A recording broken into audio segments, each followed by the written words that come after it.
Darating din yung time na makakatagpo ka ng isang tao na magpapabago sa takbo ng buhay mo.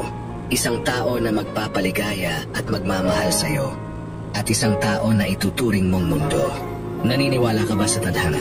Naniniwala ka ba na lahat ng tao sa mundong ito may nakalaan na kanya-kanyang kapareha? Lahat ng tao sa mundong to nakatadhanang maging masaya. Na kahit pa lahat ng tao sa mundong to may kanya-kanyang problema na dinadala. Isang mundo na kung saan lahat ng tao may kanya-kanyang laban na gustong ipanalo. Isang laban kasama ang isang tamang tao.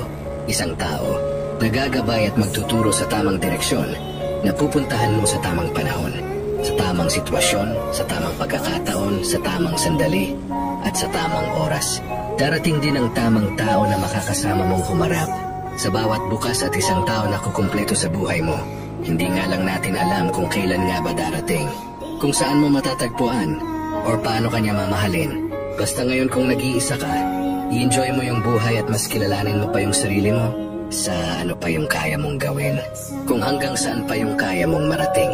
Ano ba yung dapat baguhin o ano ba yung dapat alisin para pag dumating yung araw na ibigay sa'yo ng tadhana at makatagpo ka ng tamang tao, handa na ang sarili mo. Handa ka na magmahal at handa ka na mahalin.